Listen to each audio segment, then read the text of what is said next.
விசாகப்பட்டினம் அருகே நடுக்கடலில் திடீரென மீன்பிடி படகு தீப்பிடித்து எரிந்துள்ளது. கூடுதல் தகவல்களோடு இணைந்திருக்கிறார் செய்தியாளர் புஷ்பராஜ். புஷ்பராஜ், என்ன நடந்தது?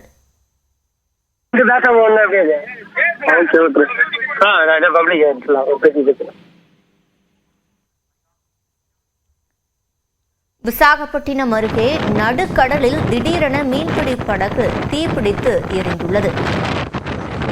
மற்றொரு மீன்பிடி படகு மூலம் அதிலிருந்த மீனவர்கள் உயிர் தப்பி இருக்கின்றனர்.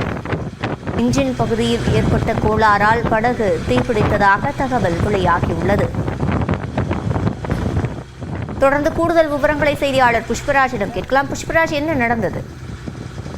சிவரஞ்சனி, விசாகப்பட்டினம் மீன்பிடி துறைமுகத்திலிருந்து மீனவர்கள் 5 பேர் கடலில் மீன்பிடிப்பதற்காக இயந்திர படகு ஒன்றில் சென்றிருந்தனர். நேற்று இரவு அவர்கள் மீன்பிடிக்க சென்றிருந்த நிலையில் இன்று மதியம் நடுக்கடலில் அந்த படகின் இன்ஜின் பகுதியிலிருந்து புகை வந்து தீப்பற்றியது.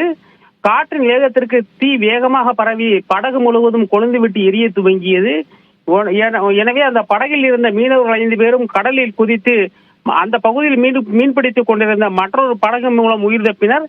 இந்த நிலையில் படகு முழுவதுமாக எரிந்து எலும்புக்கூடாகி கடலில் மூழ்கிவிட்டது. சிவரஞ்சனி, இதன் காரணமாக சுமார் 30 லட்சம் ரூபாய் வரை அந்த மீனவர்களுக்கு நஷ்டம் ஏற்பட்டிருப்பதாகவும் கூறப்படுகிறது. சிவரஞ்சனி, விவரங்களை வழங்கியமைக்கு நன்றி புஷ்பராஜ்.